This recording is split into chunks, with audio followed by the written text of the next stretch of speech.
అవును. ప్రస్తుతం ఏపీ మాజీ సీఎం వైఎస్ఆర్సీపీ అధినేత జగన్ పరిస్థితి కుంపటిలో పడ్డ బల్లెలాగా తయారైంది.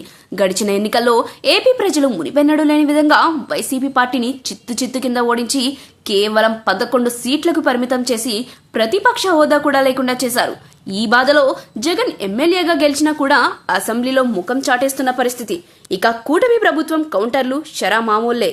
ఈ శిరోభారమే జగన్కి ఎక్కువ అనుకుంటే సొంత చెల్లెలు షర్మిల ఒక పక్క జగన్కి కంటి మీద కునుకు లేకుండా చేస్తుంది.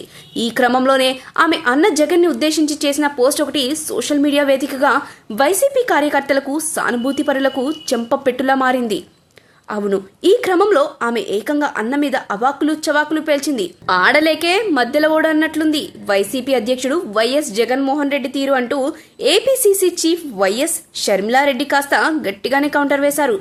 విషయం ఏమిటంటే బడ్జెట్ దారుణమని, రాష్ట్ర ప్రజలకు ఉపయోగం లేని బడ్జెట్ అని కాంగ్రెస్ పార్టీ వైసీపీ కంటే ముందుగా ప్రెస్ మీట్ పెట్టి చెప్పిందని, తాము చెప్పిందే జగన్ మళ్ళీ ప్రెస్ మీట్ చెప్పి కాపీ చేసి చెప్పడం అతని అజ్ఞానాన్ని సూచిస్తుందని కౌంటర్ ఇచ్చింది. ఇప్పటికైనా మా అన్న ఇతరులను కాపీ చేయడం మానుకోవాలని, సొంత నిర్ణయాలు తీసుకోవాలని సూచించారు. ఈ నేపథ్యంలో జగన్ పార్టీకి 38% ఓట్లు వచ్చిన అసెంబ్లీకి వెళ్లనప్పుడు వైసీపీకి, కాంగ్రెస్ పార్టీకి పెద్ద తేడా ఏమిటని ప్రశ్నించారు. అసెంబ్లీలో అడుగు పెట్టలేని, ప్రజా సమస్యల కోసం పోరాడలేని అసమర్థత వైసీపీ ఇవాళ రాష్ట్రంలో అసలు సీసలైన ఇన్సిగ్నిఫికెంట్ పార్టీ అని దుయ్యబట్టారు. ప్రజలు వైసీపీకి ఓట్లు వేసింది ఇంట్లో కూర్చోవడానికి కాదు అని, సొంత మైకుల ముందు కాకుండా అసెంబ్లీ మైకుల ముందు మాట్లాడితే ఫలితం ఉంటుందని సూచనలు చేశారు.